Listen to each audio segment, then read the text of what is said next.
सरदार ताहिर साहब, क्या ये जो करंट इकोनॉमिक स्टेबिलिटी है, ये जो बिजनेस कॉन्फिडेंस है उसको, अभी हमने इसका पहले भी जिक्र किया, लेकिन बहाल उस तरह क्यों नहीं कर पा रही? उस्मान साहब ने भी इस पर बात की है। लेकिन अब ये बताएं, जो फॉरेन इन्वेस्टमेंट है उसका अभी भी इंतज़ार किया जा रहा है, उसके ना आने की क्या रीज़न? देखिए, सबसे बड़ी तो रीज़न आपको जो मैंने पहले भी अर्ज़ किया कि जब आपके टैक्सेस इतने, अफ्रीका में इससे ज़्यादा एक कंट्री है कोई जिसमें ज़्यादा है, बाकी सबसे ज़्यादा पाकिस्तान में। तो टैक्सेस कहाँ से पूरे करे गवर्नमेंट अपने?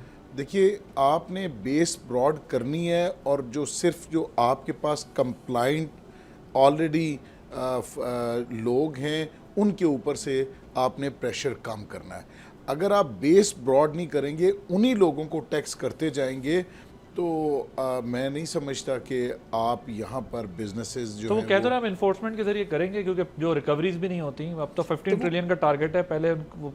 सर वो देखिए, अगर कहीं पे कंप्लाइंस नहीं हो रही और वो इन्फोर्समेंट मेजर्स लेते हैं तो उस पर तो किसी को इतराज़ नहीं है कि मेरे जिम्मे अगर बिल्कुल है। मिल्स एसोसिएशंस कह रही हैं आप कैमरे नहीं लगा सकते, और आप पूरे इस्लामाबाद में घूमते हैं, आपने कहीं देखा है किसी पीओएस लगाओ किसी रेस्टोरेंट पे, किसी एक जगह पर कोई बड़े बड़े होटल आपको पीओएस लगा के नहीं बात कर रहे, ना बिल देते ना डिटेल देते उसकी।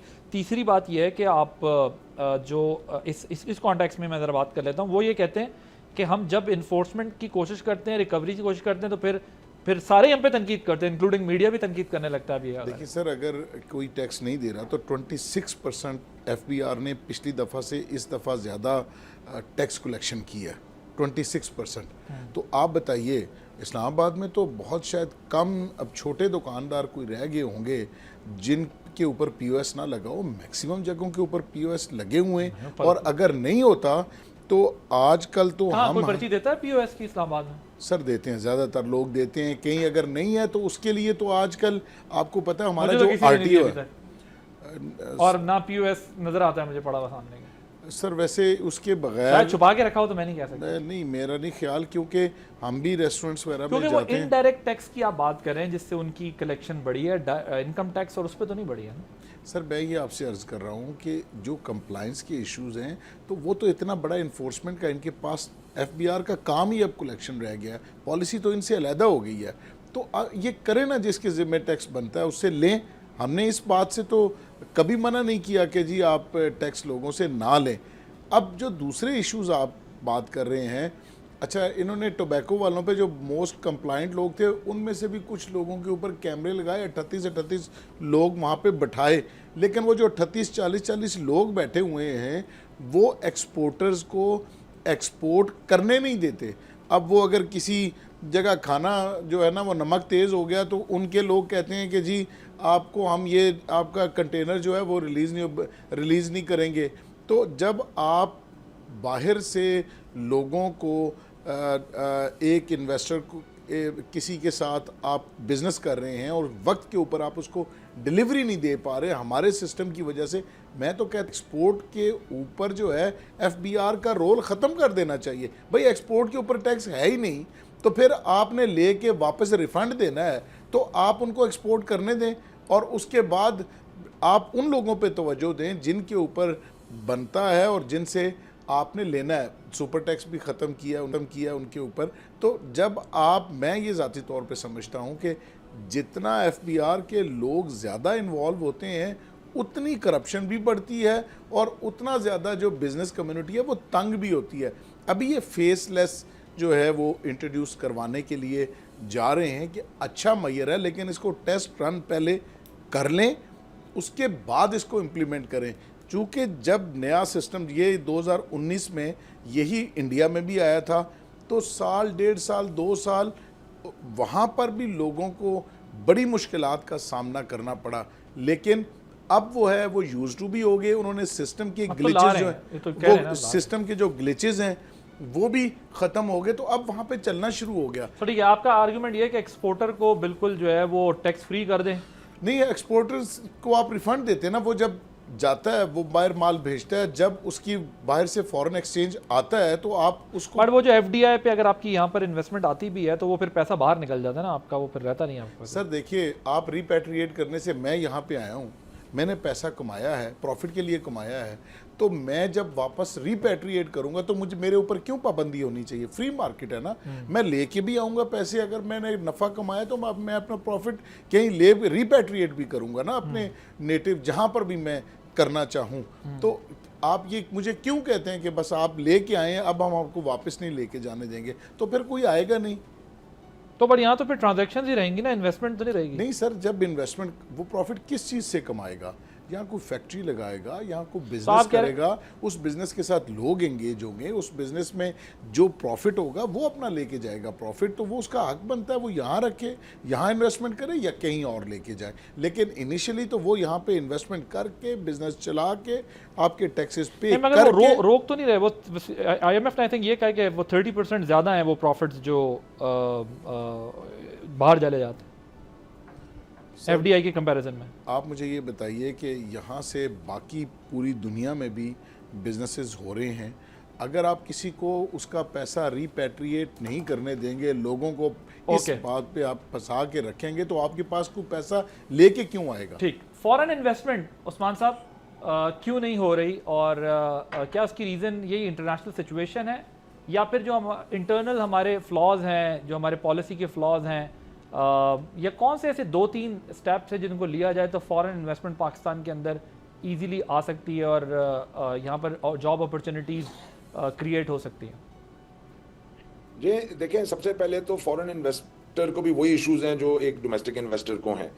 तो एक तो बहुत बड़ी वजह जो वो नहीं आ रही वो यही है कि जो कॉस्ट ऑफ डूइंग बिजनेस है वो हमारे रीजन की बहुत हाईएस्ट है। देखें, अभी भी आपके मुल्क में बिजली के निर्ख रीजन के हाईएस्ट हैं, आपका टैक्स सिस्टम अभी भी हाईएस्ट है, और नॉर्डिक कंट्रीज के लेवल पे हमारी टैक्सेशन है, और इसके साथ साथ आपका जो पॉलिसी रेट है। तो देखें, वो भी यही कहते हैं कि हमसे पाकिस्तान के लिए तो नहीं प्रोडक्ट बनाएंगे, हम यहाँ से जब एक्सपोर्ट करेंगे तो हमारा एक्सपोर्टर जो ऑलरेडी इशूज फेस कर रहा है वो भी करेंगे।